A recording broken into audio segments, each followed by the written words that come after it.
কি 50,000 টাকার মতো চাইছে না? 50,000 টাকা বলে চাইছে, টাকা না দিলে বলে হেরা গুলি করে মেরে লেবো। ওনারা নাকি তরুণ দাশগুপ্ত নামে একজন শান্তিপাড়া বাড়ি, ও এসে ধমকি দিয়ে গেছে এই বিট্টু শিবঙ্কর কর্মকার যে গাড়ি কিনছিল হেরে পাইলে হ্যাঁ যদি 50,000 টাকা না দেয় হেরে প্রাণ গুলি করে মেরে লাগবে। বিজেপি পার্টি করে, কারণ প্রত্যেক মিছিলে টিছিলে আমরা দিই, তার সাথে মানে তিলক সিলক লাগে ঘোরাগাড়ি করে।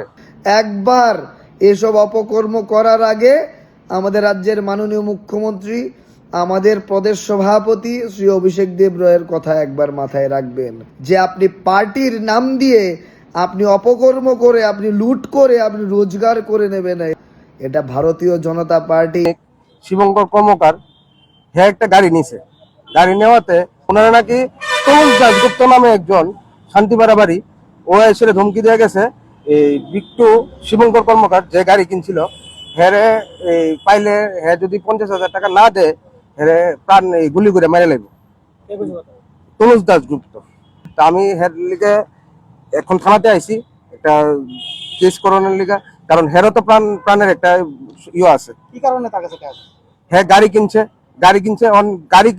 কি কারণে টাকা দিচ্ছে এটাও আমি কইতাতেছি না, কিন্তু হ্যাঁ আমার যেটা কইছে হ্যাঁ গাড়ি কিনছে দেখে হ্যাঁ কাছে 50,000 টাকা ডিমান্ড করছে, হ্যাঁ দিতে লাগবে টাকা। ওর নাম তনুজ দাশগুপ্ত, যেটা ওর থেকে আমি জানতে পারছি আজকে।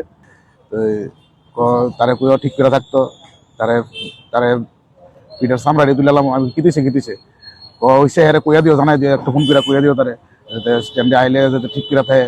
এরে আড়াই ফুড়াইলাম এক শুদ্ধ দিয়েছিলা, কিতাব মেরা লাগবো গেছিলা। কি 50,000 টাকার মতো চাইছে না? 50,000 টাকা বলে চাইছে, টাকা না দিলে বলে হেরা গুলি করে মেরা লেবো। টাকা চাইছে? ওই তনুজ দাশগুপ্ত। কি করেছে? সে তো জানি না কি করে, এমনি তো দেখি আসলে মানে তিলক সিলক লাগে ঘোরাগাড়ি করে, কিন্তু কি পার্টি করে? বিজেপি পার্টি করে, কারণ প্রত্যেক মিছিলে টিছিলে আমরা দিই। কিন্তু এরকম আইসা কইলো যে এই জিনিসটাই আর কি, কারণটা এটা তো ঠিক আমি কই পারতেছি না কি কারণে, কিন্তু এটা কি গাড়ি কিনছে দিকে বলে হাত থেকে টাকা খুঁজছে, মানে কি এইটা ব্যাপারটা, এইটাই আমরা স্যারের কাছে জানতে মানে ইয়ে করতাম আইসি। আমি এই লিগে আমরা আইসি থানার মধ্যে আইসিরা মানে আমরা স্যারের সুষ্ঠু বিচারের জন্য। লোকে মনে হয় আসলে কারণ ঢুকছে একজন, পিছনে মনে লোক আছে, আমরা এত লক্ষ্য করছি না ঠিক। আমরা হের বিরুদ্ধে মামলা করতাম চাই, যে হের যদি মেরা লাই আমরা কি করবো, আমরা স্ট্যান্ডার্ড মানুষ, আমরা স্ট্যান্ডার্ড শ্রমিক।